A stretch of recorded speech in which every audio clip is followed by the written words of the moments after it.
Wapa pa ka ng palihim dyan, girl, ha? Ha? Nagawa mo dyan? Tumatali-talikod ka lang, ha? Tumitira ka na pala dyan? So, ang ganda ng... ayaw nila gumagamit ng iPhone kasi accurate masyado.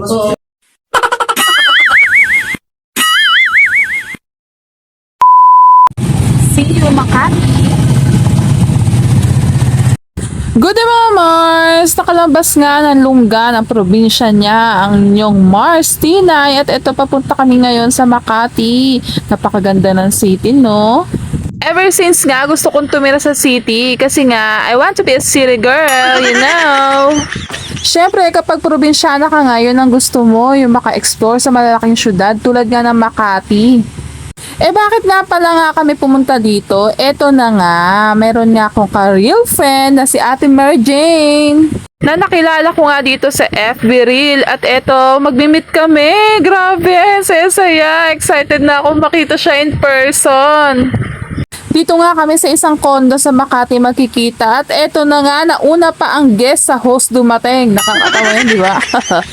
Pero carry lang, nasa biyahe pa kasi siya. Pero sabi niya, pag nauna kami, feel at home na muna kami doon sa room na nirent niya. Ako nga ang naatasa na magluto ng aming foods. Kaya ayan, may bit-bit na eco bag si Daddy. Dahil nga andyan ang aming mga sasarap na foods. At syempre, hindi mawawala ang ating room tour. O ayan, di ba? Ang ganda. Small lang siya, pero ang cute, ang ganda. O, kompleto na. Meron itong 2 rooms at 2 CR, meron na rin kitchen, kompleto na talaga at kasyang-kasya ang 12 persons dahil may mga bisita rin siyang darating bukod sa amin. Ilabas ko na nga yung mga pagkain at delikado na baka mapani sa mga dala ko kaya ayan, pinasingawan ko na sila at ayan, kompleto yan, may paper plates, may spoon and fork, kompleto. Nilagay ko na rin yung request niyang salad sa ref at ayun na para malamig mamaya pagkain nila. Hello! Papanila pa yung nag-invite sa amin si Ate Mary Jane. Kaya eto, nauna na kami. Nauna na kami dito sa nerent niyang condo. Ayan. Kumakain na. Pwede naman kumain. Wala pa sila. Kain na kami. Nagutom na rin kami. Oh, ayan. Maganda na ma-expose natin si JJ sa iba. Ayan. Noon muna kami. Chill muna habang wala pa sila. JJ, gusto mo ba sumali? Nauna pa sa nag-invita.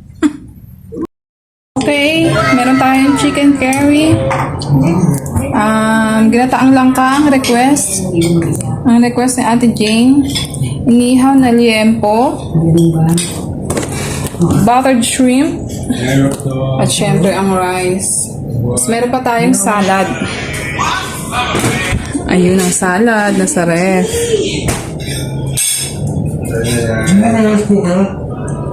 At ayun, habang wala pa sila, aura-aura muna tayo dito. Ayan, tingnan natin ang bintana. Grabe, ang ganda ng sunset. Ay, sana all. Sana all nakatira sa condo. Tapos ganito ang view everyday na makikita mo. Ay, mapapasana all ka na lang talaga.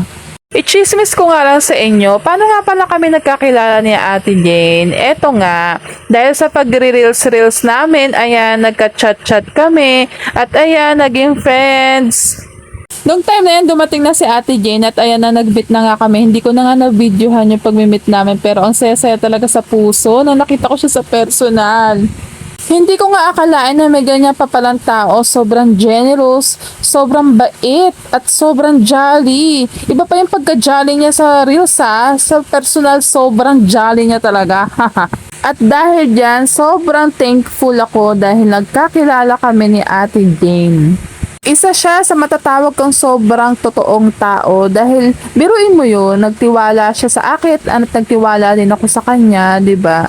Sino mag-aakala magkakaroon ng true friendship sa pagre-reels? At i-mention ko na rin yung mga kamag-anak niya at mga anak niya, yung dalawa niyang anak na sobrang bait, manang-mana sa kanya talaga.